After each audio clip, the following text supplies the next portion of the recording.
So get ready to learn everything you never knew you needed to know about the bizarre inner workings of your baby's umbilical cord. I'm gonna answer your most burning questions, including, do babies and moms share the same blood? What's behind the belly button? Why can some people urinate out of their navel? What's calamari got to do with it? And what exactly is delayed cord clamping? All this and more coming up.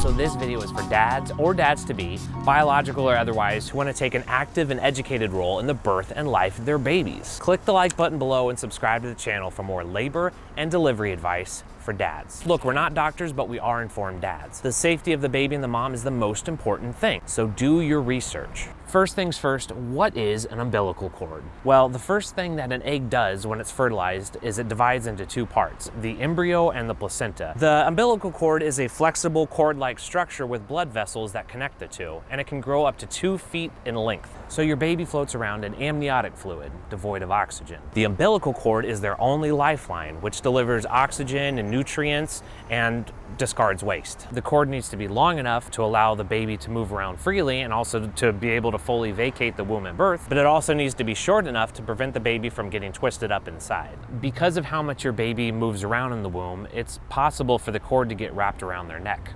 Sounds scary, right? Oddly enough, it's often totally fine for this to happen. In fact, up to 1/3 of all babies are born with a cord wrapped around their neck. It has everything to do with a strange substance called Wharton's jelly, and more on that in a bit.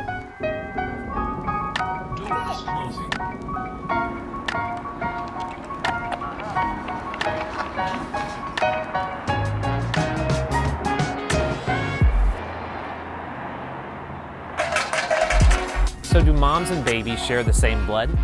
For most of the pregnancy, they each have their own supply and they don't mix. Oxygen is picked up and carbon dioxide is dropped off at the placenta where the blood sources meet. Everything that mom eats and drinks is shared through the cord. Food is broken down and absorbed into the bloodstream. The placenta is an incredible filter that allows nutrients to pass over to the baby. Alcohol, caffeine, even pesticides can pass over to the baby as well. Poor nutrition, obesity, chemicals, even smoking all affect the development of the umbilical cord. So let's take a peek at what's inside. 3 blood vessels, 2 arteries and 1 vein. So the vein takes the fresh blood to the baby, and the arteries take the deoxygenated blood back to the placenta. 1 goes in and 2 go out. It's coiled up like a spring because the blood vessels inside are longer than the cord itself, and this allows the baby to move freely in the womb. Babies love this thing. It's their first toy and they play with it constantly. And it's all surrounded by a clear substance known as Wharton's jelly.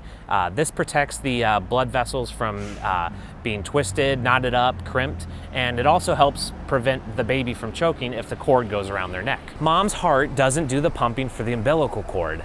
The baby's heart actually does the hard work, and that's why the heart is one of the first organs to come online.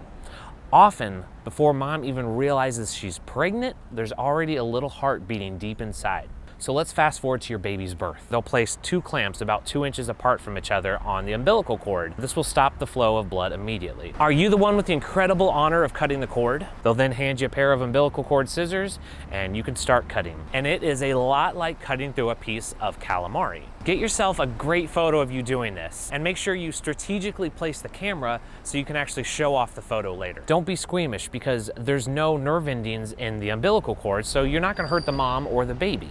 Although my son did cry a lot when I cut his umbilical cord, I guess you could say he had grown attached to it. Some moms never even cut the cord. They'll carry around the baby with the placenta still attached for a week or more, and they wait for it to naturally fall off. This is called a lotus birth. Other parents, they'll choose to burn the umbilical cord apart. More natural, less rushed approach. Involves holding a candle below the umbilical cord. Hang in there and I'm gonna answer the age-old enigma. What lies beneath the belly button?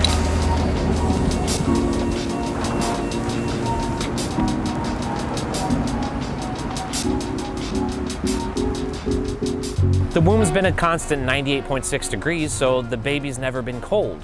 He's never felt hunger or thirst. As a newborn, the baby's really gonna have to adjust quickly. The umbilical cord is the lifeline that allows for a gentler introduction into the world. Even after your baby's born, the blood in the umbilical cord will continue to circulate. You'll actually feel it pulsing with every heartbeat. Give it a little time and the cord will actually stop pulsating. It'll start to look more clear and rubbery as your baby's body is converting it into a much thinner ligament. If you cut something that's full of blood, why doesn't the baby bleed out? Because it's clamped? Well, what if you didn't clamp it and cut it? There's a transformation that happens, and it happens fast. Within about 3 minutes, the Wharton's jelly will swell in response to the outside lower ambient temperature, and it'll begin to constrict the blood vessels, which is basically naturally clamping the cord. The outgoing arteries will actually close first to prevent blood loss. The rapid increase of carbon dioxide in the baby's blood will send a signal to its brain to say, take a breath. So if your baby's breathing replaces the need for the umbilical cord,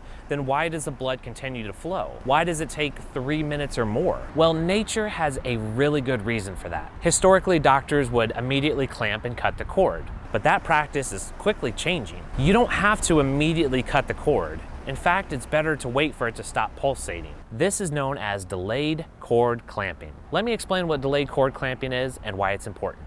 The placenta holds about 450 milliliters of blood. The baby's body holds about 300 milliliters. If you were to immediately clamp the umbilical cord, the baby would lose out on 150 milliliters. That's 1/3 of its total supply.